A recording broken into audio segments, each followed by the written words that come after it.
এই electoral role তৈরি করার যে মূল উদ্দেশ্যটা কি? পরিষ্কারভাবে এর মূল উদ্দেশ্য হলো নতুন ভোটারদের নাম যুক্ত করা, মৃত যে ভোটার আছে সেই ভোটারগুলোকে বাদ দেওয়া, ভুতুড়ে ভোটারদের খুঁজে খুঁজে নাম বাদ দেওয়া, আর বিদেশিদের নাম বাদ দেওয়া। এর বাইরে তো নির্বাচন কমিশনের আর কোনো নির্দেশিকা থাকতে পারে না। নির্বাচন কমিশন তার দেশের যে নাগরিক, সেই নাগরিকদের ভোটটাকে এক্সক্লুশন করে দিচ্ছে, ডিলিট করে দিচ্ছে। যেখানে ভারতের সংবিধান বলছে ইনক্লুশন করতে, যুক্ত করতে বলছেন, আর এই নির্বাচন কমিশন ডিলিশন করছে, ভোটটাকে বাদ দিয়ে দিচ্ছে।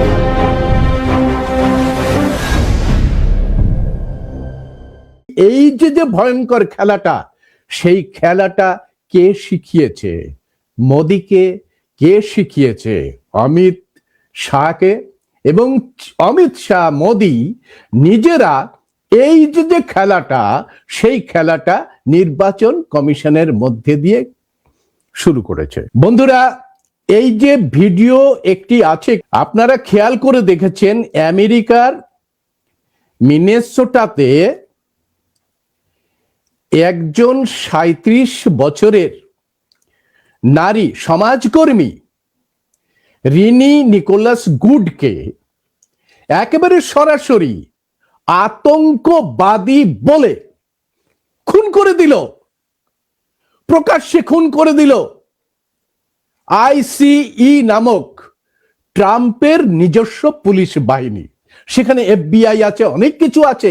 আইসিই অর্থাৎ ইমিগ্রেশন করছে যারা, ইমিগ্রেশন অ্যান্ড কাস্টমস এনফোর্সমেন্ট নাম দিয়ে একটা বাহিনী তৈরি হয়েছে। তাদের কাছে গুলির অর্ডার, যেভাবে হোক গুলি করে মেরে দিতে পারো, কোনো কেউ ইয়ে করবে না, আমি দেখে নেব। ট্রাম্প এই কথা বলছে, আমি দেখে নেব। ফলে কি হচ্ছে, এই যে রিনি নিকোলাস গুড, সে একজন প্রাইজ উইনার সঙ্গীত শিল্পী, তার বাচ্চা রয়েছে ছোট ছোট।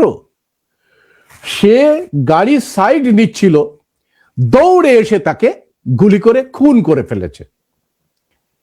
স্বাভাবিক কারণেই এই খুন করার সাথে সাথে ট্রাম্প সরকার তাকে বলছে ডোমেস্টিক টেররিস্ট।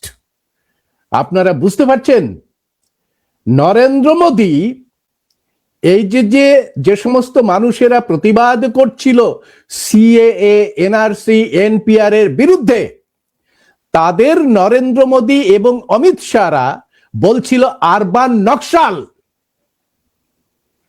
কোথা থেকে পেয়েছে? Domestic terrorist. এরা ডোমেস্টিক টেররিস্ট। ফলে ডোমেস্টিক টেররিস্টকে কি করতে হবে? ইমিগ্রেশন, ওদের ঘুষপেটিয়া। এই দেখুন, ইমিগ্রেশন কোথা থেকে এলো? এদের চিন্তার মধ্যে ইমিগ্রেশন। গতকাল রাতে আমাদের কিছু বন্ধুরা আছে, তাদের সঙ্গে আলোচনা করলাম এই মিনেসোটার ঘটনা দেখার পরে। তারা যেটা জানালো, যেহেতু দুটো দেশ, এটা ভারত, ওটা আমেরিকা, সেই কথা আমি প্রকাশ্যে আনতে পারছি না, কিন্তু যেটা জানালো সেটা ভয়াবহ। সারা আমেরিকা জ্বলছে ট্রাম্পের বিরুদ্ধে, ভয়ঙ্কর ভাবে জ্বলছে। একেবারে ধ্বংস করে দিয়েছে আমেরিকান ইকোনমিটাকে, ধ্বংস করে দিয়েছে, যার জন্য সমস্ত জায়গায় এখন যুদ্ধ বাঁধিয়ে যুদ্ধাস্ত্র বিক্রি করে ট্রাম্প টিকে থাকার চেষ্টা করছে। কারণ ট্রাম্পের বিরুদ্ধে সমস্ত মানুষ খেপে গেছে। মেরে ফেলেছিল ফ্লয়েডকে, কালো চামড়ার মানুষ ফ্লয়েডকে মেরে ফেলেছিল তার পুলিশ, এই ডোমেস্টিক টেররিস্ট বলে। তো স্বাভাবিক কারণে সেই সময় ট্রাম্পের পতন হয়েছিল। আর এখন এই যে রিনি নিকোলাস গুডকে হত্যা করার পরে সারা আমেরিকা ক্ষুব্ধ হয়ে উঠেছে। আপনারা খেয়াল করুন, দেখুন এই ট্রাম্প কোথা থেকে পেয়েছে এই সমস্ত কাজ, যে যখন কোনো ফ্যাসিস্ট তার দুর্নীতিতে একেবারে ভারাক্রান্ত হয়ে পড়ে, তখন তাকে নিজেকে প্রোটেকশন দেওয়ার একটা যে আবেগ তৈরি হয় যে আমি তো বাঁচতে পারবো না, আমাকে মেরে ফেলে দেবে, সুতরাং আমাকে মারতে গেলে ওই সাপের মতো আমাকে বিষধরে পরিণত হতে হবে, মারার আগে আমাকেই মেরে দিতে হবে। যার জন্যে ট্রাম্প গঠন করেছে আইসিই, যেভাবে হিটলার গঠন করেছিল গেস্টাপো, নিজস্ব পুলিশ বাহিনী, মানুষকে খুন করার জন্য তৈরি হয়েছে এই আইসিই। আর যেভাবে খুন করে মানে গ্যাসের চেম্বারে ঢুকিয়ে দিত হিটলার, সেইভাবে অর্ডার দিচ্ছে এবং বলছে মেরে দাও, আমি দেখে নেব। এইভাবে মানুষের উপরে অত্যাচার চলছে। ঠিক এইটা করার জন্যই অমিত শাহরা চেষ্টা করেছিল, কন্ট্যাক্ট ফৌজ তৈরি করার চেষ্টা করেছিল, 4 বছরের কন্ট্যাক্ট দাও এদের দিয়ে, এইভাবে মানুষকে আরবান নকশাল তৈরি করে তাদের উপরে মেরে দাও, 4 বছর পরে বলে দাও ভাগ। কিন্তু ভারতের মানুষ একটু সচেতন, এবং সেই সময় এনআরসি, এনপিআর এই আন্দোলনগুলো চলেছিল জন্য এই বিষয়টা খুব বেশি দূর এগোতে পারেনি এরা। এই যে খুন করলো নিকোলাস গুডকে, খুন করার পরে সেখানে জাস্টিস ফর নিকোলাস গুড নামে একটা বিশাল বড় আন্দোলন শুরু হয়ে গেছে, পুরো আমেরিকা জ্বলছে। কালকে যেটা আমাকে বললেন সেটা হচ্ছে আমেরিকার মধ্যে গৃহযুদ্ধ শুরু হয়ে গেছে, যে যেখানে পাচ্ছে গুপ্ত হত্যা শুরু হয়ে গেছে সেখানে। এই ঘটনাগুলোকে ঢাকা দেওয়ার জন্যে ট্রাম্প এখন কি করছে, সারা জায়গায় যুদ্ধ বাঁধানোর চেষ্টা করছে, কিন্তু প্রথমেই সেটাকে একেবারে নাক ঘষে দিয়েছে পুতিন।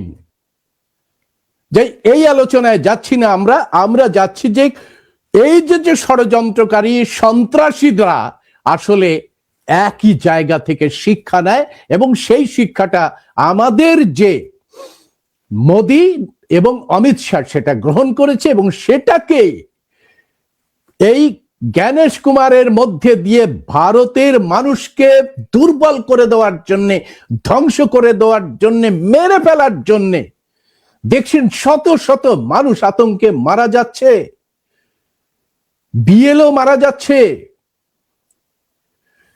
অশীতিপর মানুষকে হয়রানি করার জন্য তাকে ডেকে নেওয়া হচ্ছে কয়েক মাইল দূরে, সেখানে যেতে যেতে প্রচুর মানুষ মারা যাচ্ছে। এত বড় একটা মানবাধিকার লঙ্ঘন হচ্ছে, আর সুপ্রিম কোর্ট কোনোভাবেই সেটাকে দেখার চেষ্টা করছে না। আরামসে বসে ভারতের মানুষ মরে যাচ্ছে, সেগুলো খবর পাওয়ার পরেও এদের কি করে এরা ওই চেয়ারে বসছে, আমার তো খারাপ লাগছে। আমি বলেছিলাম আপনাদের, খুব জোরের সঙ্গে বলেছিলাম, সিএর ফাঁদে মৃত্যুবান, ওটা ফাঁসি কা ফান্দা, আমি বলেছিলাম আপনাদের সামনে, যেটা ফাঁসি কা ফান্দা, এই ফাঁসি কা ফান্দার দিকে লোভ যখনই যাবে আপনি ফাঁসি হয়ে যাবেন। কিছু মানুষ এটা শুনতে পারেনি, কিন্তু এখনো বেঁচে থাকার যথেষ্ট রসদ আমাদের কাছে আছে, সমস্ত কিছু আছে। যে মানুষগুলো বুঝতে পারছে না তাদের বোঝানোর চেষ্টা করতে হবে, এবং তারা যেন এই যে ফাইনাল যে লিস্ট হচ্ছে সেই লিস্টে তাদের নাম বেরোনোর পরে তারা যেন ভোট দিতে পারে, যেভাবে বসবাস করছিল আবার যেন শান্তিপূর্ণভাবে বসবাস করে এই ভারতকে একটা কল্যাণকারী দেশ হিসাবে গড়ে তুলতে পারে।